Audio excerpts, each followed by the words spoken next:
Membicarakan sosok Adolf Hitler berarti mengangkat kisah penuh kontroversi dan tragedi yang membekas dalam sejarah umat manusia. Pria kelahiran Austria ini bukan hanya dikenal sebagai pemimpin absolut partai Nazi, tetapi juga sebagai arsitek dari salah satu era tergelap di abad ke-20, sebuah masa yang menyaksikan kekejaman, pembantaian hingga pemusnahan sistematis terhadap puluhan juta jiwa tak bersalah.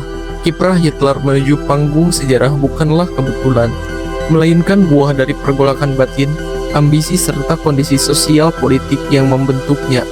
Dalam video ini, mari kita telusuri lebih dalam, siapa sebenarnya Adolf Hitler.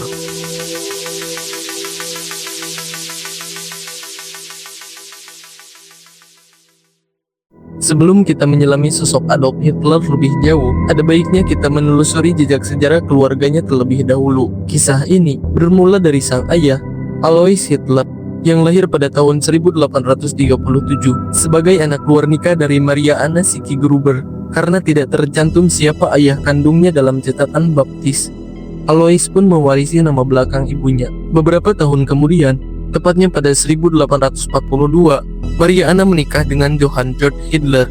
Namun, takdir berkata lain. Maria Anna meninggal pada tahun 1847, disusul oleh suaminya pada 1856. Setelah itu, Alois kecil dibesarkan oleh Johann Nepomuk Hitler, adik dari suami ibunya. Barulah pada tahun 1876, Alois secara resmi diakui oleh catatan baptisnya diubah, disahkan oleh seorang pendeta dan disaksikan oleh 3 orang saksi. Namun, cerita keluarga ini tidak berhenti di sana. Selama pengadilan Nuremberg pada tahun 1945, seorang pejabat Nazi bernama Hans Frank mengungkapkan adanya surat-surat yang menyebut bahwa ibu Alois pernah bekerja sebagai pembantu di rumah keluarga Yahudi di Graz. Dikisahkan bahwa putra keluarga tersebut, Leopold Frankenberger, yang saat itu berusia 19 tahun, adalah ayah Alois. Meskipun kisah ini mencuat, para sejarawan ragu akan keabsahannya. Tidak ada bukti kuat bahwa keluarga Frankenberger pernah tinggal di Graz. Bahkan catatan keluarga mereka pun tidak ditemukan. Di usia 39 tahun, Alois memutuskan menggunakan nama belakang Hitler, sebuah nama yang punya banyak versi ejaan seperti Hitler, Adler, hingga Hudler. Asal-usul nama ini pun penuh teka-teki. Beberapa menduga itu berasal dari kata dalam bahasa Jerman yang berarti orang yang tinggal di rumah, pengembala, atau bahkan dari akar bahasa Slavik seperti Hitler atau Hitlercek yang berarti orang kecil atau keturunan Hitler. Pada tanggal 25 Juni 1859 Masehi, di usianya yang ke-58 tahun, Alois Hitler memutuskan untuk mengakhiri masa dinasnya sebagai pegawai pemerintahan. Ia memilih untuk pensiun dan pindah ke sebuah desa kecil di pinggiran Linz, sebuah kota besar di Austria, untuk mencoba peruntungan baru sebagai petani. Dalam perjalanan hidupnya, Alois menikah 3 kali. Istri pertamanya adalah Anna Gleisi, lalu menyusul Franziska Mattelberger, dan terakhir Clara Polji. Yang menariknya, masih memiliki hubungan darah dengannya sebagai keponakan. Ia menikahi Clara ketika dirinya telah berusia 47 tahun, sedangkan Clara baru menginjak usia 24 tahun. Dari pernikahannya dengan Clara, Alois memiliki 6 orang anak: Gustav, Ida, Otto, Adolf, Edmund, dan Paula. Namun, kehidupan keluarga ini diliputi duka, karena hanya 2 anak yang berhasil tumbuh dewasa, Adolf dan Paula. Kepergian keempat anak lainnya di usia sangat muda meninggalkan duka mendalam bagi keluarga kecil itu. Duka keluarga kian bertambah ketika Alois meninggal dunia pada 13 Januari 1903.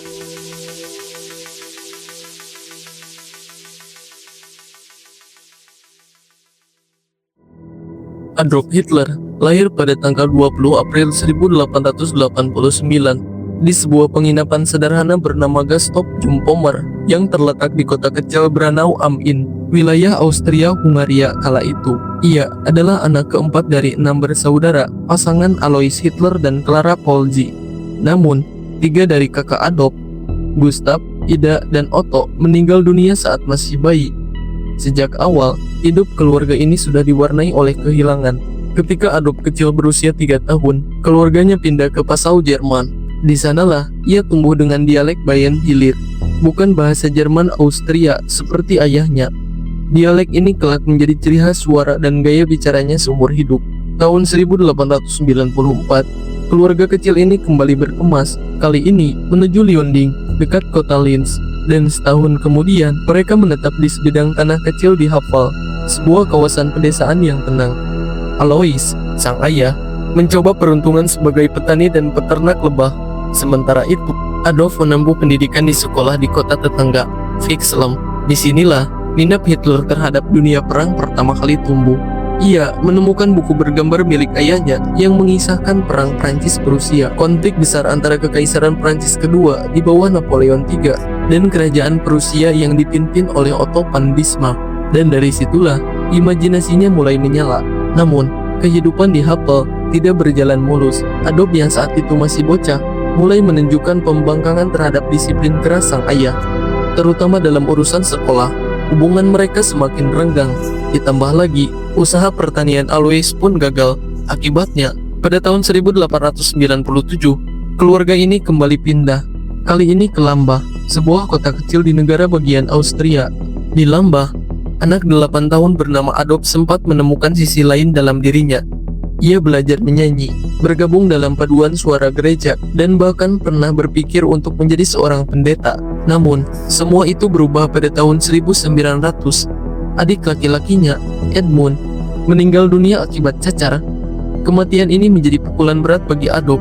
Dari anak yang ceria, penuh percaya diri, dan mudah bergaul, ia berubah menjadi pribadi yang pendiam, tertutup, dan sering marah. Ia mulai sering bertengkar, baik dengan ayahnya maupun dengan guru-gurunya. Sang ayah, Alois Hitler, adalah pria yang bangga dengan karirnya di Biro Bea Cukai. Ia melihat masa depannya yang stabil sebagai sesuatu yang ideal bagi anak-anaknya, terutama Adolf. Ia ingin sang putra mengikuti jejaknya, melanjutkan warisan sebagai pegawai pemerintahan yang terhormat. Suatu hari, Alois membawa Adolf kecil ke kantornya. Momen itu kemudian dikenang oleh Adolf dengan nada penuh dramatisasi.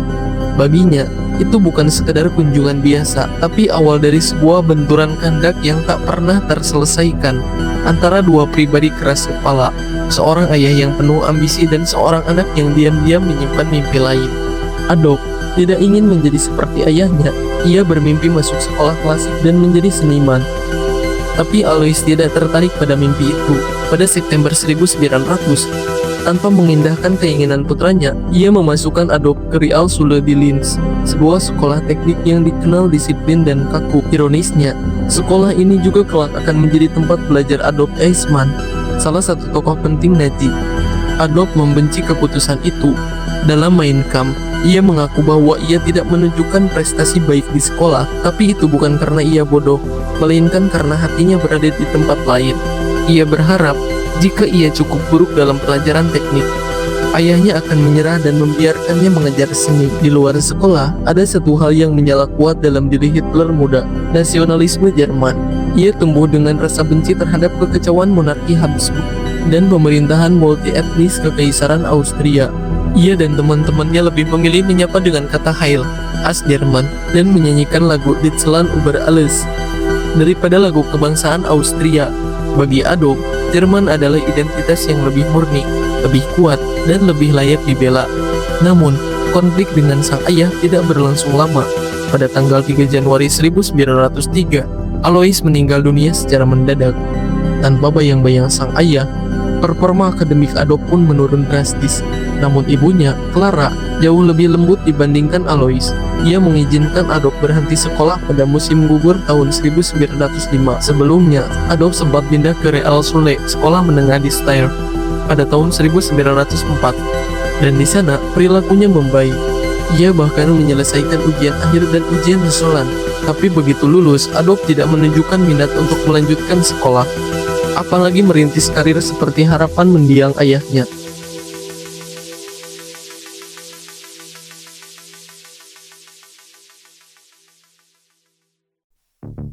Setelah berhenti dari sekolah pada tahun 1905, Adolf Hitler menjalani hidup sebagai seorang pemuda Bohemia di Wina. Hidupnya bergantung pada uang tunjangan anak yatim dan bantuan yang masih diberikan oleh sang ibu, Clara. Awalnya, ia mengambil pekerjaan serabutan, apapun yang bisa memberinya penghasilan. Namun kemudian, ia mulai mencoba peruntungan sebagai pelukis jalanan, jual lukisan-lukisan cat air bergaya realistis kepada para turis dan warga setempat. Mimpi besarnya sebenarnya bukan sekedar menjadi pelukis jalanan. Ia ingin belajar di Akademi Seni Rupa Wina dan menjadi seniman sejati. Namun, kenyataan tidak berpihak kepadanya.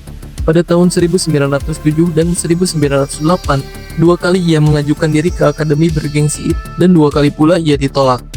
Pihak akademi menyebut bahwa karyanya tidak cocok untuk bidang seni lukis. Bahkan, sang direktur menyarankannya untuk beralih ke arsitektur. Tapi untuk itu, Adolf harus memenuhi persyaratan pendidikan yang tak ia miliki. Seakan tak cukup, cobaan datang menghantam. Pada 1 Desember 1907, ibunya meninggal dunia akibat kanker payudara. Clara adalah satu-satunya figur yang benar-benar dicintai Hitler. Kepergiannya membuat hidup Adolf semakin kosong. Setelah penolakan kedua dari akademi, keuangannya benar-benar menipis. Tahun 1909, ia tidak lagi punya tempat tinggal tetap. Ia menghabiskan malam-malamnya di tempat penampungan tunawisma, berbaur dengan kaum papa yang terpinggirkan oleh kota. Pada tahun 1910, ia menemukan tempat yang sedikit lebih layak, rumah pekerja miskin di Meldemannstraße, sebuah jalan yang terletak di distrik Brigitenau, distrik ke-20 di kota Wina, Austria. Di sanalah ia menetap, mencoba bertahan dengan melukis kartu pos dan menjualnya seadanya. Namun, di balik kesendirian dan keputusasaannya, Wina saat itu adalah kota yang penuh hiruk-pikuk, metropolis kekaisaran Austro-Hungaria yang berwarna-warni namun juga syarat dengan prasangka. Wina bukan hanya kota seni dan budaya, tetapi juga sarang ideologi ekstrim, retorika rasis, dan antisemit terus menggema di jalanan dan media. Ketakutan akan serbuan timur, yaitu imigran Yahudi dari kawasan Galicia dan Rusia, menyulut kebencian di kalangan rakyat. Di antara politisi yang paling vokal adalah Karl Lueger, wali kota Wina, yang dengan lihai memanfaatkan sentimen antisemitis demi meraih dukungan massa. Di lingkungan Bayer-Hieb, tempat Hitler tinggal, pengaruh tokoh Pan-Germanic Deutscher semakin kuat. Suara-suara kebencian makin nyaring terdengar, dan Hitler yang kerap membaca surat kabar seperti Deutsches Volksblatt menyerapnya perlahan-lahan. Ia melihat dunia dengan kacamata yang dipenuhi kecurigaan. Ia mulai percaya bahwa umat Kristen tengah terancam oleh gelombang Yahudi dari timur. Ia menolak apa yang ia sebut dengan Germanofobia, yang katanya dianut oleh kaum Katolik, dan secara perlahan ia menemukan sosok panutannya, Martin Luther, bukan hanya sebagai tokoh reformasi gereja, tetapi sebagai simbol perlawanan terhadap musuh-musuh dalam bayangan pikirannya. Tak ada yang benar-benar tahu kapan tepatnya benih kebencian Adolf Hitler terhadap Yahudi mulai tumbuh. Dalam autobiografinya, Mein Kampf, Hitler mengklaim bahwa kebenciannya bermula saat ia tinggal di Wina. Namun, cerita dari sahabat lamanya, August Kubitschek, memberikan versi berbeda. Kubitschek bersumpah bahwa bahkan sebelum Hitler meninggalkan kota kelahirannya, Linz, ia sudah menjadi antisemit resmi. Tapi, pernyataan ini menuai keraguan. Brigitte Hamann, seorang sejarawan terkemuka, mempertanyakan keabsahan klaim Kubitschek. Ia menekankan bahwa hanya Kubitschek yang mengaku demikian. Dan sejauh penelusuran dokumen dan jejak sejarah, tidak pernah terdengar ujaran kebencian terhadap Yahudi dari mulut Hitler muda. Bahkan, di masa-masa awalnya di Wina, Hitler tinggal di lingkungan yang cukup beragam. Beberapa saksi dan bukti menunjukkan bahwa ia bergaul baik dengan sejumlah orang Yahudi, di penginapan, di jalanan, dan di galeri seni. Ian Kershaw, sejarawan lainnya, mencoba menempatkan konteks zaman. Di Wina kala itu, antisemitisme bukan hal luar biasa. Jika Hitler memang pernah melontarkan sentimen anti-Yahudi, mungkin itu hanya bagian dari gumaman umum, bukan cerminan kebencian yang mendalam. Setidaknya belum. Richard J. Evans bahkan menambahkan bahwa banyak sejarawan kini percaya bahwa kebencian Hitler terhadap Yahudi, yang kelak menjadi sangat ekstrim, justru tumbuh dari trauma nasional yang lebih besar, kekalahan Jerman dalam Perang Dunia I. Disitulah kebencian mulai menjelma menjadi keyakinan ideologis, sebuah pelarian dari rasa malu kolektif yang dialami bangsanya.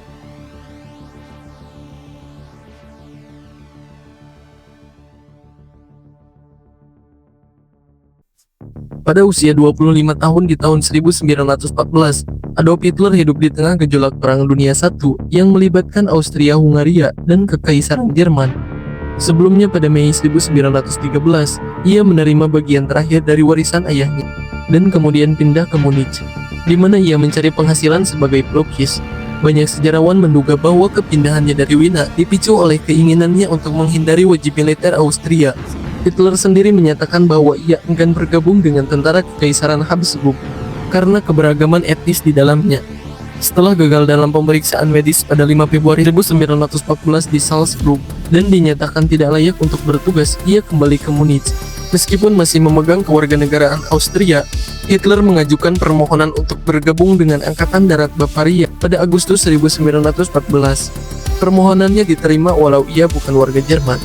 Selama bertugas sebagai tentara, pemikiran nasionalisme Jermannya yang telah tumbuh sejak masa muda mulai berkembang lebih kuat. Saat itu, struktur militer Jerman terdiri dari kekuatan-kekuatan regional di berbagai negara bagian. Dengan militer Prusia memegang dominasi, sebagian besar anggota staf jenderal berasal dari kalangan bangsawan, yang kemudian memunculkan rasa antipati Hitler terhadap para jenderal dengan nama PON. Dalam perang, Hitler ditempatkan di Resimen Cadangan Bavaria ke-16 dan bertugas di wilayah Prancis dan Belgia. Ia mulai dari pangkat Schütze dan kemudian naik menjadi Gefreiter. Perannya sebagai kuder pesan di front barat dianggap relatif aman, karena ia lebih sering berada di markas resimen ketimbang di garis depan. Hitler ikut serta dalam beberapa pertempuran besar seperti pertempuran Ypres pertama, Somme, Arras, dan Passchendaele. Dalam pertempuran Ypres pada Oktober 1914 yang di Jerman disebut Kindermordwilhelm atau pembantaian anak-anak, sekitar 40.000 pasukan tewas dalam 20 hari. Unit Hitler sendiri, yang semula beranggotakan 200 orang, menyusut drastis menjadi hanya 42 pada Desember. Penulis biografi, John Keegan, mencatat bahwa pengalaman ini membuat Hitler semakin tertutup dan menyendiri selama sisa perang. Atas jasanya, Hitler memperoleh 2 penghargaan. Salib besi kelas 2 pada tahun 1914 dan salib besi kelas pertama pada tahun 1918. Penghargaan terakhir ini tergolong langka untuk seorang berpangkat rendah seperti Gefreiter. Menurut Dr. Thomas Weber, penghargaan itu diberikan atas rekomendasi Hugo Gutmann, seorang perwira Yahudi, dan kemungkinan besar karena kedekatan Hitler dengan perwira markas ketimbang karena prestasi langsung di medan tempur. Pada 15 Oktober 1918, serangan gas murtad membuat Hitler kehilangan penglihatan sementara dan dirawat di Passewal. Saat dirawat, ia mendapat kabar kekalahan Jerman dalam perang. Kekalahan itu sangat memukul dan membuatnya kembali buta secara psikologis. Ia sangat geram atas isi perjanjian Versailles. Sebagai tambahan informasi, perjanjian Versailles menekankan bahwa Jerman harus mengembalikan sejumlah wilayah yang diduduki dan mendemilitarisasi Rhineland. Perjanjian ini memberlakukan sanksi ekonomi dan reparasi barat terhadap Jerman. Banyak warga Jerman memandang perjanjian ini, khususnya pasal 231, yang menyebut Jerman bertanggung jawab atas semua akibat perang, sebagai suatu upaya mempermalukan Jerman. Setelah militer Jerman didelimitarisasi, Hitler tetap ingin berada dalam institusi militer. Ia kembali ke Munich dan pada Juli 1919 ditunjuk sebagai Verbindungsmann. Tugasnya adalah mempengaruhi para tentara lain dan menyusup ke dalam Partai Pekerja Jerman saat menjalankan tugasnya. Hitler tertarik pada pandangan Anton Drexler, pendiri Partai Pekerja Jerman, yang berisi gagasan-gagasan antisemitisme, nasionalisme ekstrim, anti-kapitalisme, dan anti-Marxisme. Drexler yang terkesan dengan kemampuan orasi Hitler, kemudian mengundangnya bergabung dengan DAV. Hitler resmi menjadi anggota ke-55 pada 12 September 1919. Di Partai Pekerja Jerman, Hitler berkenalan dengan Dietrich Eckart, salah satu pendiri partai dan anggota kelompok rahasia Thule Society. Eckart menjadi mentor pribadi Hitler, sering berdiskusi dengannya, dan mengenalkannya pada berbagai tokoh penting di Munich. Untuk menarik perhatian publik, Partai Pekerja Jerman kemudian berganti menjadi Nasional Sosialistis, DC Arbeiterpartei, NSDAP, atau Partai Buruh Jerman Sosial Nasional, atau yang lebih dikenal dengan Partai Nazi. Hitler juga merancang simbol partai berupa swastika hitam dalam lingkaran putih berlatar merah. Pada Maret 1920, Hitler mengundurkan diri dari dinas militer dan mulai bekerja penuh waktu untuk Partai Nazi. Setahun kemudian, pada Februari 1921, ia telah menjadi orator ulung yang mampu menarik perhatian ribuan orang. Terbukti, saat ia berpidato di hadapan 6.000 orang di Munich untuk mempromosikan acara tersebut, para simpatisan partai menggunakan 2 truk yang berkeliling di kota sambil mengibarkan bendera swastika dan membagikan selebaran pidato-pidato penuh kecaman terhadap perjanjian Versailles, dan Yahudi dengan cepat membuat namanya dikenal luas. Saat itu, Partai Nazi bermarkas di Munich, kota yang menjadi pusat gerakan nasionalis Jerman. yang ingin menggulingkan Marxisme dan meremehkan pemerintahan Republik Weimar. Pada Juni 1921, ketika Hitler dan Eckart berada di Berlin untuk mencuri dana, terjadi perpecahan internal dalam tubuh partai Nazi di Munich. Beberapa anggota eksekutif merasa Hitler terlalu angkuh dan ingin bergabung dengan Partai Sosialis Jerman, DSP, yang menjadi saingan. Saat kembali ke Munich pada 11 Juli, Hitler menyatakan pengunduran dirinya. Hal ini membuat komite partai sadar bahwa mundurnya Hitler bisa membubarkan partai. Hitler menyatakan bahwa ia bersedia kembali hanya jika ia dijadikan ketua, menggantikan Drexler, dan kantor pusat partai tetap di Munich. Komite menyetujui syarat tersebut, dan Hitler kembali sebagai anggota ke-3680. Meski demikian, ia masih mendapat perlawanan internal, seperti dari Hermann Esser dan kelompoknya, yang menyebarkan ribuan pamflet menuduh Hitler sebagai pengkhianat. Namun, melalui serangkaian pidato publik yang membela dirinya, Hitler berhasil mengembalikan kepercayaan massa, dan akhirnya diberikan kekuasaan penuh dalam partai, hanya dengan satu suara yang menolak. Pidato-pidato penuh semangat yang ia sampaikan di aula-aula bir, mulai membentuk basis pendukung fanatik. Ia menggunakan tema-tema populis yang dekat dengan persoalan masyarakat, serta menjadikan kelompok tertentu sebagai kambing hitam atas penderitaan ekonomi yang mereka alami. Banyak sejarawan mencatat bahwa pidato Hitler memiliki efek seperti hipnosis terhadap pendengarnya. Kesel, menggambarkan bahwa banyak warga Jerman merasa seolah terhipnotis oleh Hitler, hingga tak mampu melepaskan diri dari pesonanya. Sejarawan lain, Hug Trevor Rover, menyebut pandangan Hitler mampu memikat bahkan orang-orang yang berpikir rasional. Hitler memanfaatkan daya tarik pribadinya dan pemahaman mendalam terhadap psikologi massa untuk meraih dukungan publik. Salah satu mantan anggota pemuda Hitler, Alfons Hicks, mengaku bahwa mereka begitu terbakar oleh semangat nasionalisme hingga meneriakkan Sieg Heil sambil menangis. Meski tampil meyakinkan di depan umum, beberapa orang yang pernah bertemu langsung dengan Hitler justru merasa bahwa kepribadiannya kurang meninggalkan kesan kuat secara pribadi. Orang-orang pertama yang bergabung dengannya antara lain adalah Rudolf Hess, mantan pilot Angkatan Udara Hermann Göring, dan Emil Rohm, seorang kapten militer. Rohm kemudian memimpin organisasi paramiliter Nazi bernama Sturmabteilung, atau pasukan penyerbu yang bertugas melindungi pertempuran partai, sekaligus menyerang lawan politik.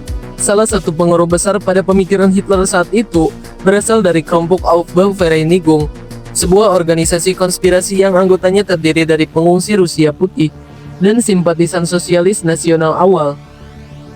Didukung oleh sejumlah pengusaha kaya seperti Henry Ford, kelompok ini memperkenalkan gagasan tentang konspirasi Yahudi global yang mengaitkan dunia dengan gerakan Bolshevik.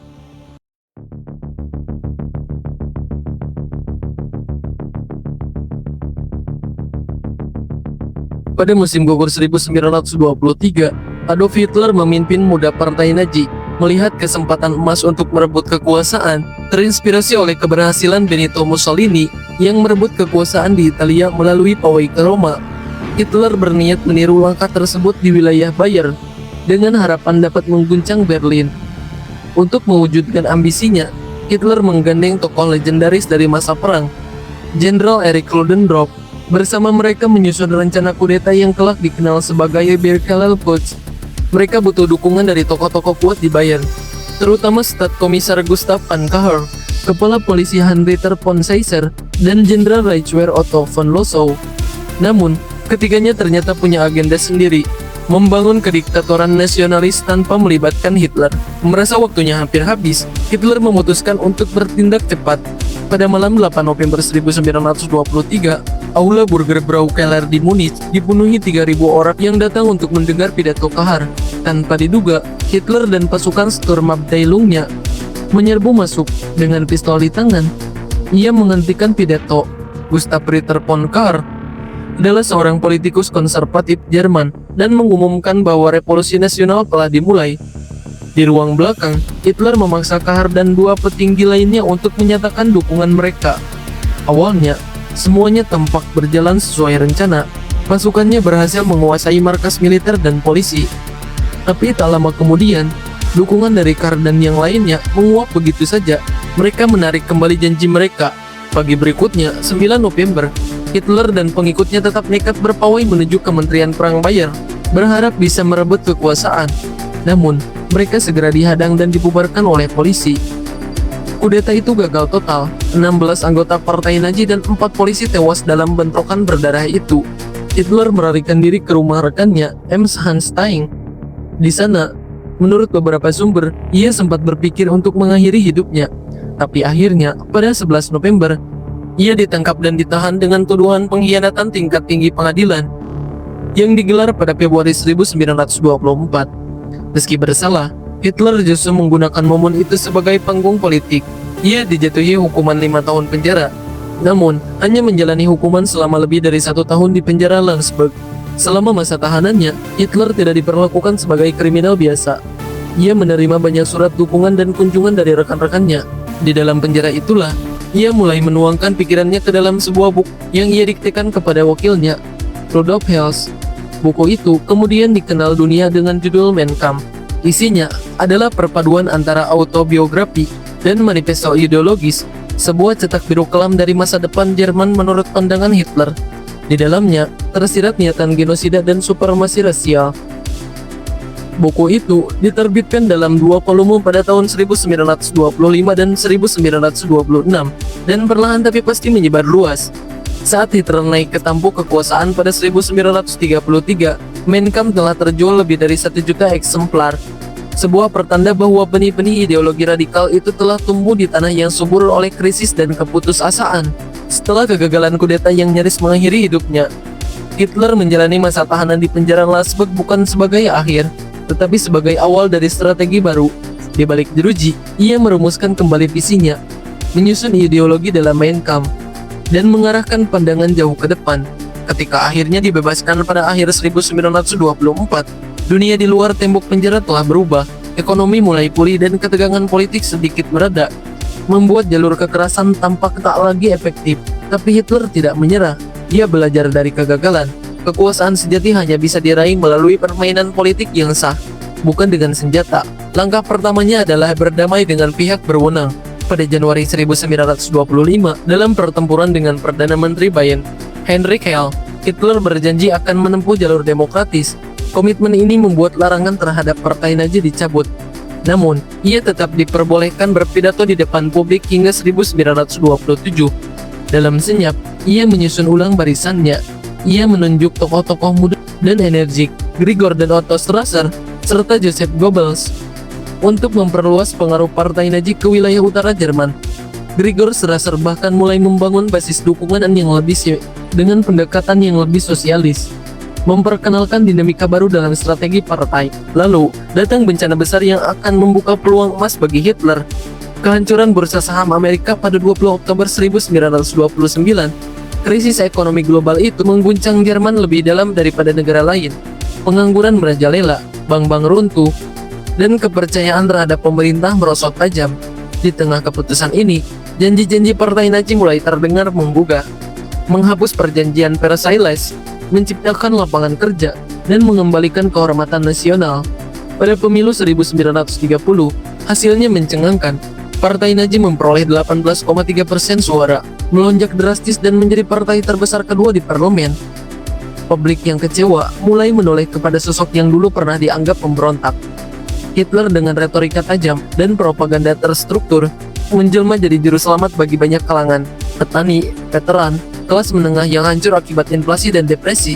Ia terus memainkan citra itu dengan hati-hati. Ketika 2 perwira Reichswehr dituduh karena keterkaitan mereka dengan partai Nazi, Hitler bersaksi di pengadilan dan menegaskan bahwa partainya tidak berniat merebut kekuasaan secara paksa, melainkan melalui pemilu. Sikap ini mencairkan ketegangan dengan militer dan membuatnya makin diterima oleh lingkaran elit. Namun, ada satu ganjalan besar. Hitler bukan warga negara Jerman. Ia melepaskan kewarganegaraan Austria pada 1925, menjadikannya orang tanpa negara selama hampir 7 tahun. Baru pada Februari 1932, ia diangkat sebagai pejabat negara bagian Brunswick, yang secara otomatis memberinya kewarganegaraan Jerman dan membuka pintu untuk jabatan publik. Segera setelah itu, ia maju sebagai kandidat dalam pemilu presiden melawan tokoh tua yang dihormati, Paul von Hindenburg. Meski kalah, ia berhasil meraih lebih dari 35% suara. Cukup untuk memperkuat posisinya sebagai kekuatan besar dalam politik nasional. Situasi politik Jerman kian memburuk. Dua kali pemilu, Juli dan November 1932, gagal menghasilkan pemerintahan mayoritas. Negara berada dalam kebuntuan. Di balik layar, tekanan meningkat. Sejumlah industrial dan elit politik, termasuk Franz von Papen dan Alfred Hugenberg, meyakinkan Hindenburg untuk menunjuk Hitler sebagai kanselir. Mereka mengira bisa mengendalikan sosok radikal itu dari balik layar. Pada akhirnya, pada tanggal 30 Januari 1933, Adolf Hitler diangkat menjadi kanselir Jerman. Ia berdiri di jendela Reichsjaya malam itu, menyambut lautan massa yang bersorak. Setelah berhasil memanfaatkan dekret kebakaran Reichstag dan undang-undang pemberian kuasa untuk membentuk pemerintahan diktator yang sah secara hukum, Adolf Hitler segera melanjutkan langkah-langkah sistematik untuk menyingkirkan semua hambatan terhadap kekuasaannya. Partai Demokratis Sosial dibubarkan, seluruh asetnya disita, dan serikat-serikat buruh independen dilarang.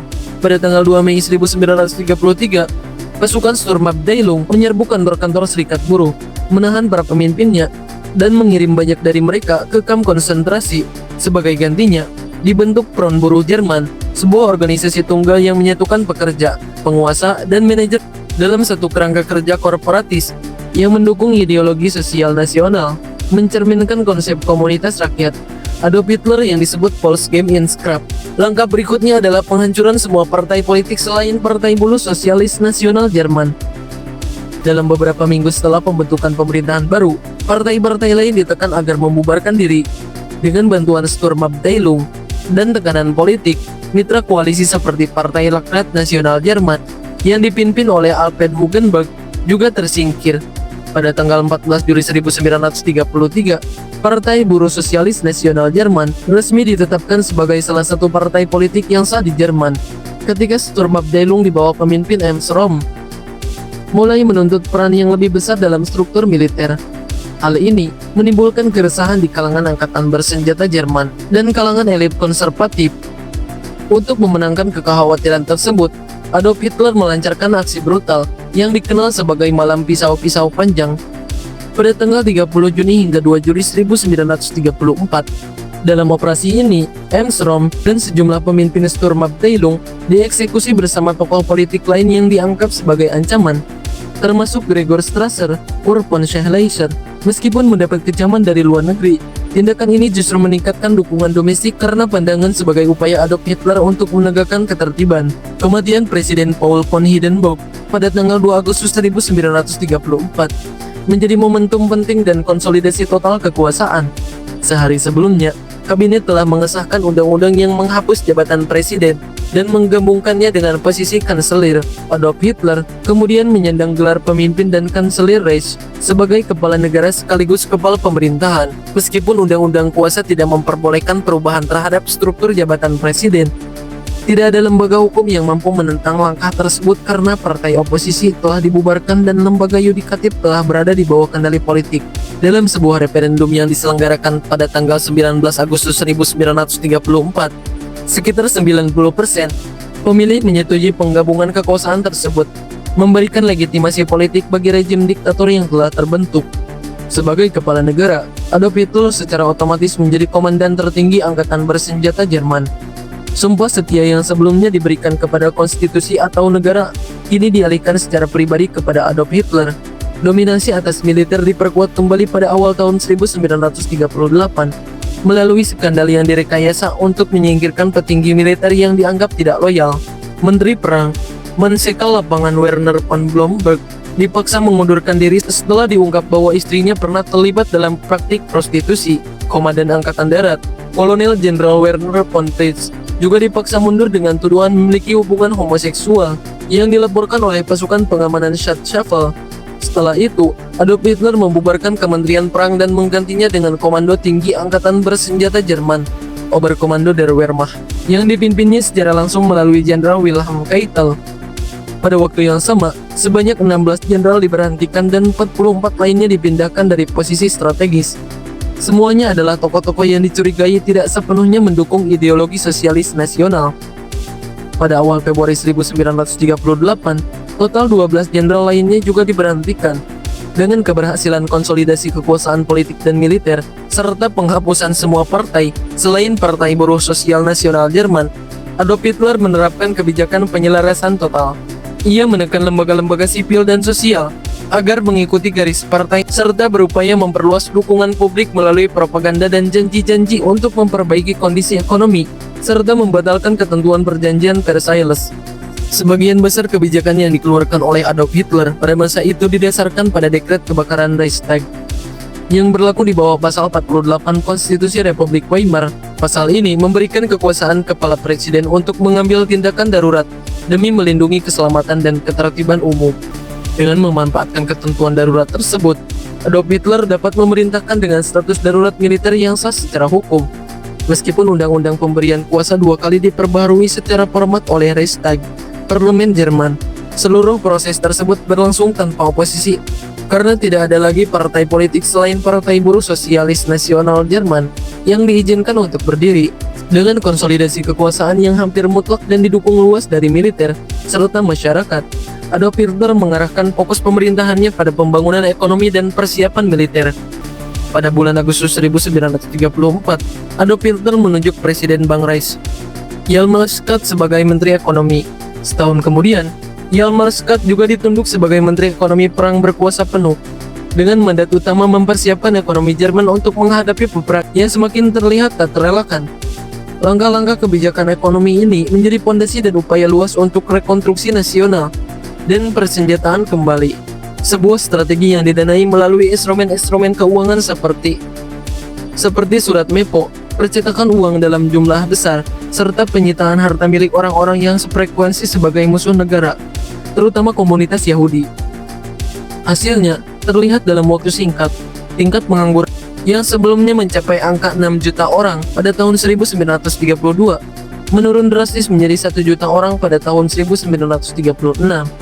Pemerintahan Adolf Hitler meluncurkan salah satu kampanye pembangunan infrastruktur terbesar dalam sejarah Jerman, mencakup pembangunan bendungan, jalur kereta api, jalan raya berkecepatan tinggi yang dikenal sebagai Autobahn, serta berbagai proyek pekerjaan umum lainnya. Meskipun tingkat pengangguran menurun dan ekonomi mulai bergerak, kondisi kehidupan rakyat tidak selalu membaik secara merata. Upah real pada pertengahan hingga akhir dekade 1930-an cenderung lebih rendah dibandingkan dengan tingkat pendapatan pada masa Republik Weimar, sementara biaya hidup mengalami kenaikan sekitar 25%. Selain itu, pergeseran menuju ekonomi perang menyebabkan meningkatnya jam kerja rata-rata.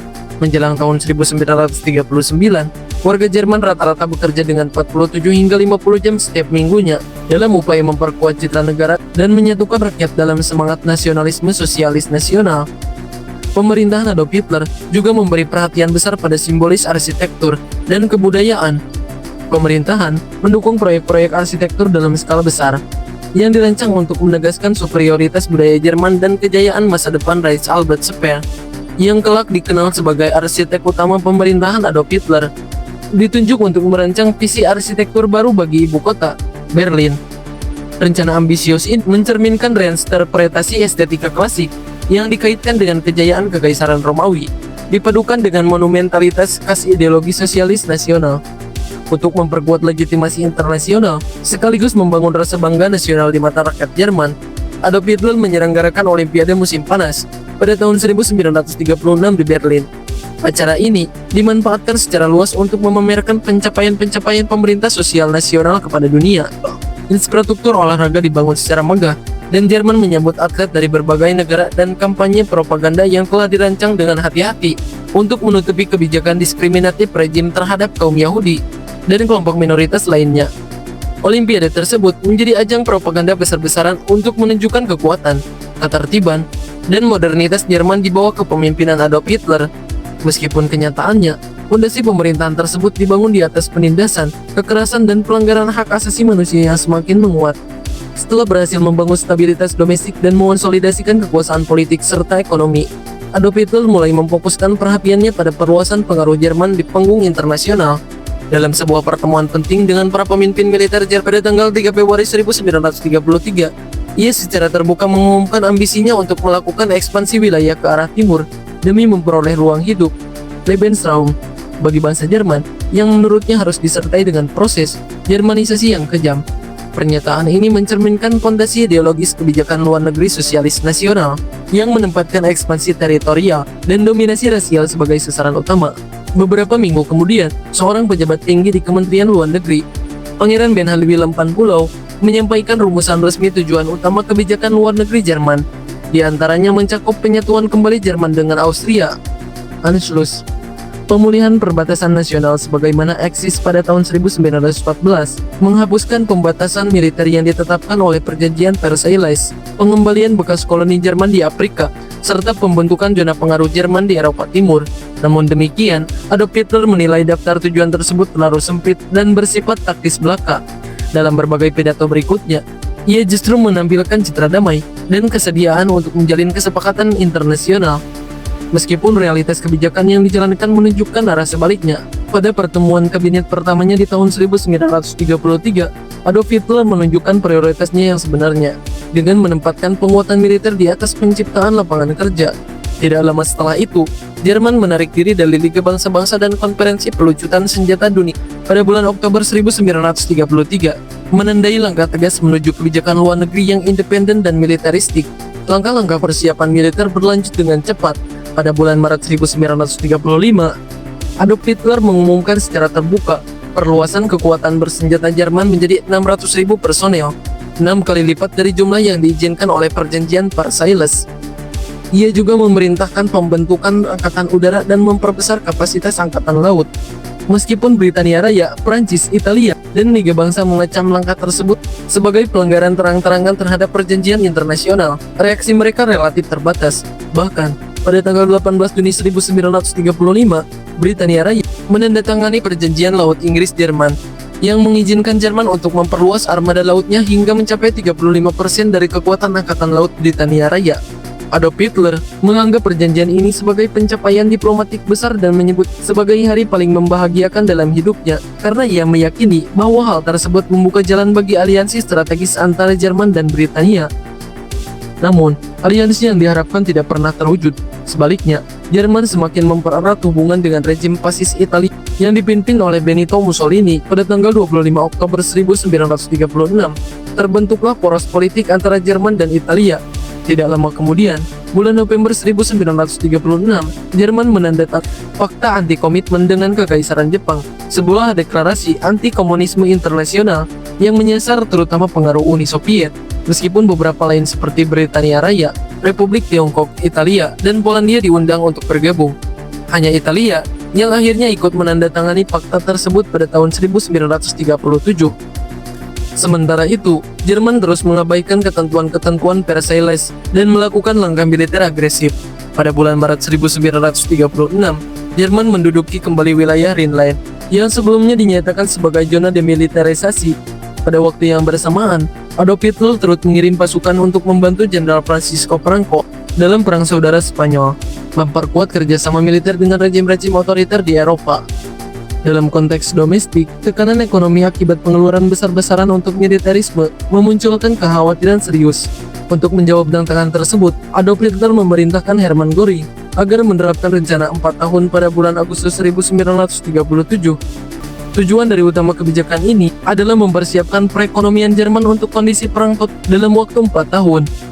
Kebijakan tersebut didasarkan pada keyakinan ideologis bahwa konfrontasi antara sosialisme nasionalis Jerman dan Yudeo-Bolshevisme adalah keniscayaan sejarah yang harus ditanggapi dengan mobilitas sumber daya secara menyeluruh, tanpa memperdulikan konsekuensi ekonomi jangka pendek. Pada bulan November 1937, Adolf Hitler mengadakan pertemuan rahasia dengan para menteri dan pejabat tinggi militer di kantor Kanselir Reich. Dalam pertemuan itu, ia menegaskan kembali tujuan utamanya untuk menginvasi Austria dan Cekoslowakia sebagai bagian dari upaya memperluas wilayah Jerman di Eropa Tengah dan Timur. Catatan ini, yang kemudian dikenal sebagai Memorandum Hossbach, seringkali dianggap sebagai pernyataan eksplisit niat agresi militer Jerman. Adolf Hitler meyakini bahwa kemerosotan standar hidup rakyat Jerman akibat krisis ekonomi hanya dapat diatasi melalui ekspansi teritorial. Ia menekankan perlunya bertindak cepat sebelum Britania Raya dan Prancis mencapai keunggulan yang tak terkejar dalam perlombaan persenjataan. Pada awal tahun 1938, setelah terjadinya skandal yang melibatkan Menteri Pertahanan Werner von Blomberg dan Kepala Staf Angkatan Darat Werner von Fritz, Adolf Hitler mengambil alih kendali penuh atas kebijakan luar negeri dan militer. Ia memecat Konstantin von Neurath sebagai Menteri Luar Negeri dan menunjuk dirinya sebagai Panglima tertinggi Angkatan Bersenjata Jerman. Sejak saat itu, arah kebijakan luar negeri Jerman semakin jelas menuju perang, dengan agresi sebagai sarana utama untuk mewujudkan ambisi ideologis dan geopolitik sosialis nasional. Setelah mencapai puncak kekuasaannya di dalam negeri, Hitler melanjutkan perjalanan agresifnya yang berfokus pada perluasan wilayah dan dominasi global.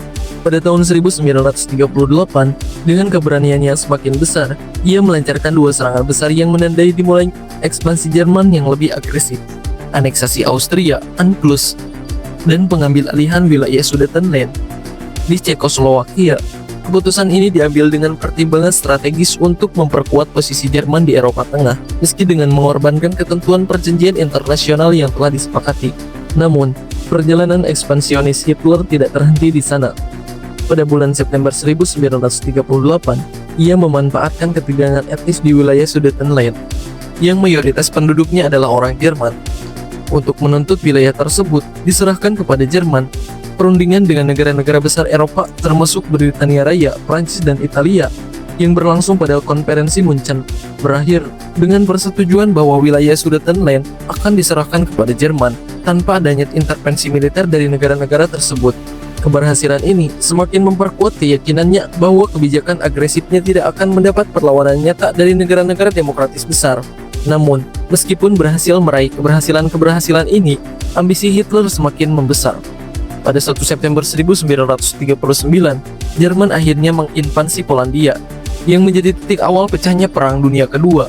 Keputusan ini diambil setelah perjanjian tidak serangan dengan Uni Soviet, yang dikenal sebagai Pakta Molotov-Ribbentrop, menjamin bahwa Jerman tidak akan menghadapi perlawanan dari timur saat melancarkan serangan.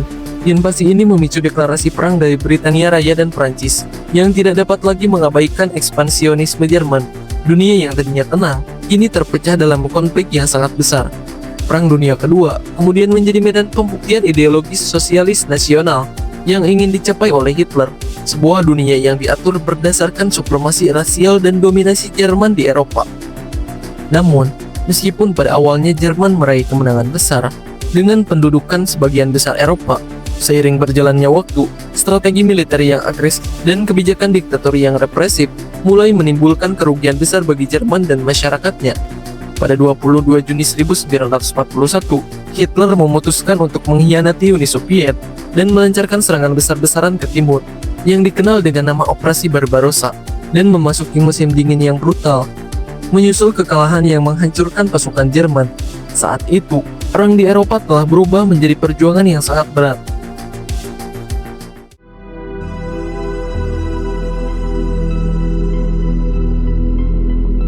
Menjelang akhir tahun 1944, setelah serangan-serangan balik dari sekutu yang semakin mendekat, dan dengan kemunduran besar di hampir semua front perang, kekuasaan Hitler mulai terguncang. Pengepungan Berlin oleh sekutu dari barat dan Uni Soviet dari timur akhirnya menandai kejatuhan Jerman Nazi.